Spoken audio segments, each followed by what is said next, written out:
J'ai eu un cas d'un élève qui m'a rendu un jour un devoir qui était entièrement rédigé en néerlandais. Apparemment, son interface était réglée en anglais, donc quand il a fait défiler les noms des langues, il s'est arrêté à Dutch, qui ressemble à Deutsch, donc l'allemand en allemand. Il a cliqué, on lui a sorti un texte en néerlandais, il a recopié le texte en néerlandais, et ce qui est fascinant, c'est qu'il ne s'est pas rendu compte en écrivant à la main que ce texte n'était pas en allemand. Sur les réseaux sociaux, vous alertez sur l'usage massif de l'intelligence artificielle par les élèves, notamment en langue étrangère. Comment cela se manifeste-t-il concrètement en classe ? Ce qui se passe le plus souvent, c'est simplement que le niveau d'expression en langue étrangère est très supérieur à ce que l'élève est capable de produire en temps normal. Donc un élève qui réussit péniblement, normalement, à articuler une phrase simple, tout à coup se met à faire des phrases avec des propositions relatives très longues, avec des adjectifs, des adverbes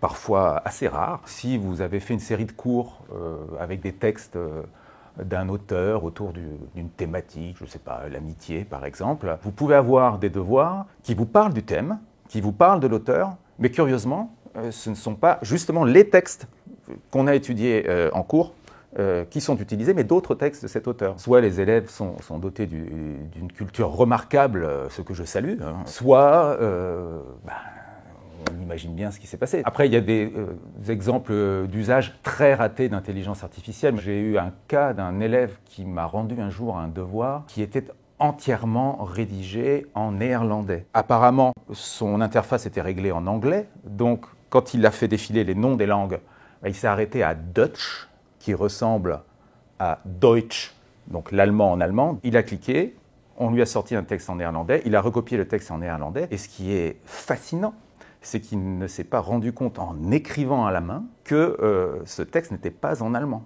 L'intelligence artificielle rend-elle la triche plus difficile à détecter et à combattre ? La triche a toujours existé, ça n'a rien de nouveau. D'ailleurs, il m'arrive encore de tomber sur des antisèches à l'ancienne, manuscrites sur des petits morceaux de papier, j'en ai presque la larme à l'œil. Mais aujourd'hui, l'outil de triche est tout le temps disponible, il est là. Même s'il n'est pas sur la table, même s'il n'est pas dans la main, il est dans le sac. Ça doit être très difficile de résister à cette tentation. Et encore faut-il être conscient qu'il serait positif de résister à cette tentation. Pour faire une anti-sèche à l'ancienne, il fallait la rédiger.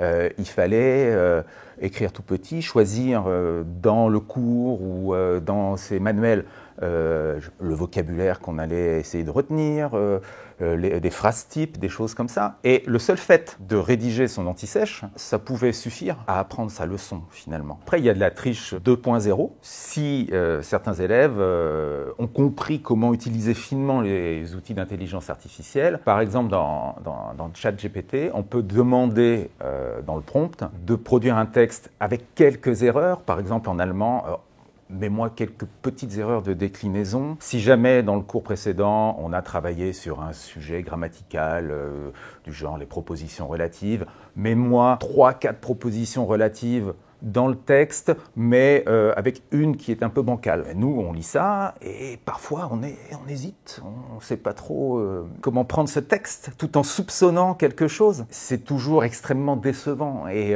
fatigant. On a autre chose à faire que de fliquer les élèves. En tant que professeur de langue, avez-vous dû adapter votre méthode d'enseignement face à cette nouvelle réalité ? Par exemple, les devoirs à la maison, je n'en donne pratiquement plus. Je corrige en grande partie des devoirs faits par des intelligences artificielles. Donc les élèves savent qu'on sait, on sait qu'ils savent. C'est un jeu de dupes, un peu curieux. Une des solutions pour échapper à l'omniprésence de l'intelligence artificielle et pouvoir véritablement évaluer les élèves ou les entraîner, ce serait de mettre beaucoup plus l'accent sur l'oral. C'est une bonne idée. De toute façon, une langue, c'est quelque chose qui se parle, qui se comprend. Mais ce n'est pas aussi simple. D'abord parce que ça va évoluer.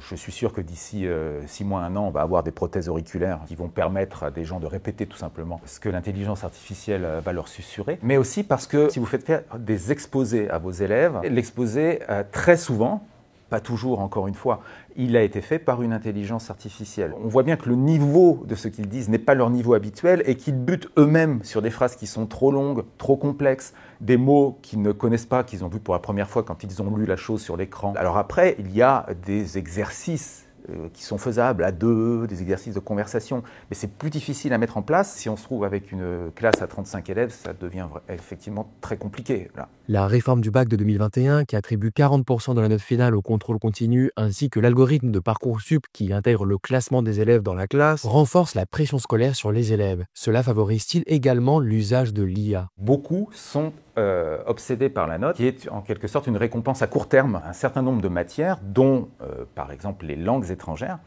font partie des matières de contrôle continu. Donc les notes qu'on a pour le bac, les notes qu'on a pour Parcoursup, ce sont les évaluations en classe. Donc c'est hyper important d'avoir une très bonne note pour ça.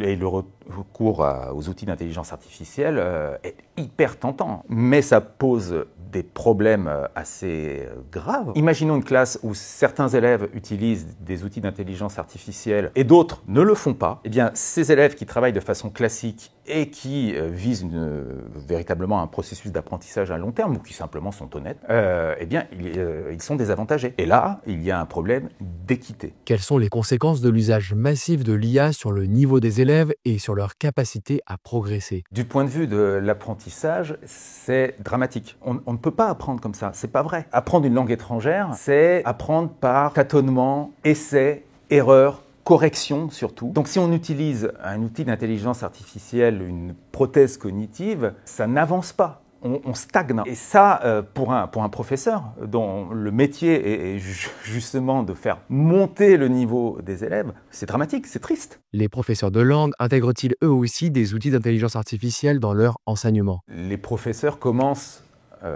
aussi à utiliser des outils d'intelligence artificielle. Mais il y a une grosse différence avec les élèves, c'est que les professeurs sont professeurs, ils sont déjà formés, ils connaissent leur matière, et par conséquent, on est capable d'évaluer le résultat de ce que nous propose tel ou tel outil et de le régler de manière à ce qu'il soit le plus efficace possible, le plus intéressant possible pour l'apprentissage de nos élèves. Il y a aussi des outils assez amusants comme des chatbots, donc des robots conversationnels qu'on peut programmer pour qu'ils aient une conversation avec un élève. J'ai eu une collègue qui enseigne l'anglais et qui m'a raconté une de ses expériences fabuleuses. Elle a programmé un robot conversationnel en anglais. Elle avait demandé à ce chatbot de discuter sur un thème avec ses élèves en anglais à un certain niveau d'anglais. Certains élèves ont eu la bonne idée de copier-coller les réponses de ChatGPT dans la conversation avec le chatbot et on a donc assisté à un robot conversationnel et ChatGPT qui étaient en train de discuter entre eux